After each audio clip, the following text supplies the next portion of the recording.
Hi everybody, welcome back to my channel. Today I'm preparing Kwacoco and Banga soup.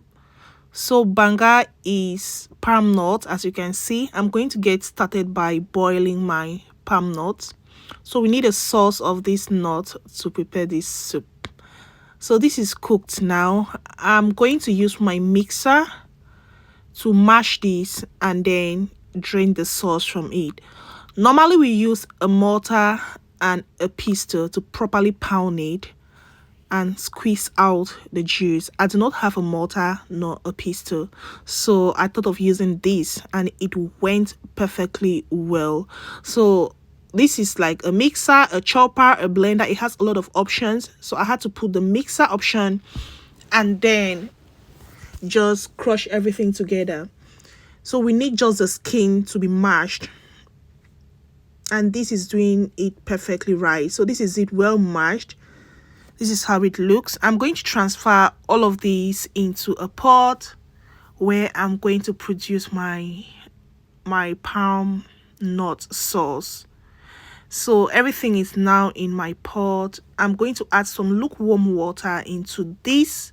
Just add water that is warm enough, and okay, the temperature should be okay for you to still touch with your fingers.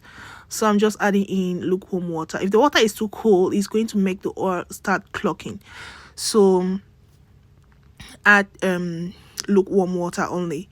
So this is it. You can add as much water as you want it to be. So the consistency depends on the amount of water that you add. If you want it watery, feel free to add more water, but if you want it really thick, so just add the water and check the consistency as you're adding.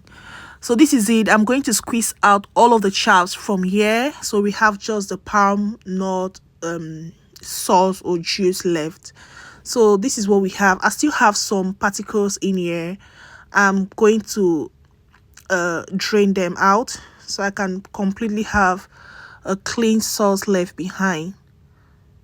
So this is the preparation of our palm nut sauce, and this is what we are going to be using to make now the banga soup. So this is it. I had to drain it properly over and over to take out all the tiny particles from here. And so I came out with this consistency because I didn't want it really watery. So you can add water depending on how you want it to be. This is set. I'll put it aside. So I want to put my Kwacoco on the fire before preparing my sauce. So I'll start by peeling my cocoyams and wash them, peel the cocoyams, wash them, and then grate them as I'm doing right here. So I'm just going to wrap my Kwacoco and then put them on the fire. While it's cooking, I can continue preparing my banga soup. So I'm using these leaves. These are plantain leaves. They have been washed. So into the blended cocoyam, I didn't add anything into it. I'm just making it wide. So that's it. I'm going to wrap them properly. Just look at what I'm doing. You can use, if you do not have access to these leaves, and I normally do not have access to them, by the way, use your baking paper and foil paper. It goes perfectly well. So you start with your baking paper first, and then you attach now your foil paper on top of it, so it goes perfectly well.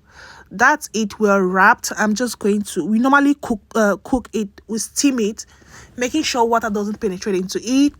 So my pot has been on the fire. I'm going to add in some boiling water for it to continue cooking. I'll cover this as well with some extra plantain leaves to make sure the heat remains in there and for it to steam cook properly. This is going to be on the fire here for about an hour or so for it to be properly cooked. While this is cooking, I'm going to go back to my palm nut sauce, my banga sauce. So I kept some in the fridge. I'm going to be using this one. I have here my dried fish and some bonga. I also have here this other kind of fish as well. They're all dried fish. So I'm going to be adding them at this stage because they are quite hard and I want them to be properly cooked. But if you have soft smoked fish, make sure you boil the sauce first till it's well cooked before adding in your fish. So I'm just boiling everything now because it's very hard. I'm going to be adding country onion and some pepper as well, and I also have here some crayfish and pepper. I'm going to blend all of this together. I'm going back to my sauce. I'll be adding in this 4-corner spice just for extra flavor. I'll cover this pot and let it continue to cook. So I've just come back again, open my pot. It's cooking nicely. You can see that it's thickening up. I'm going to bring in my crayfish and I'm going to bring in the pepper, country onion and the pepper blended. Here is my Maggi. I'm putting in 2 Maggi cubes. Then I will mix everything properly. So it's all over my sink. It's all over my cooking surface. Like, it's just jumping all over. Bear with me. And I'm adding in a pinch of salt as well. I'll mix it properly and I'll cover the pot and let this continue to cook. So you can see that it produced this amount of oil on its own. This is exactly how banga soup should look like when it's well cooked. You can see the amount of palm oil that it has produced on its own. No oil was added into this soup. It had to produce this all on its own. And by the way, if you want yours a bit watery, as I said, feel free to add extra water. That's all you need to do. Not much, just extra water and you gain the consistency that you want. And for our Kwacoco, it's perfectly cooked now. So this is it. I'm going to take one out and we can dish our food and see exactly how the combination goes together. So I have here my Kwacoco. I'm going to bring in some banga soup and we can.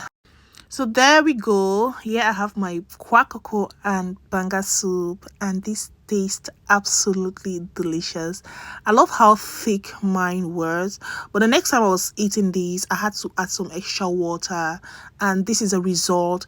As I said, if you want it a bit watery, just feel free and add in more water. So that's your banga soup. If you enjoyed this video, kindly click on the subscribe button to join my community.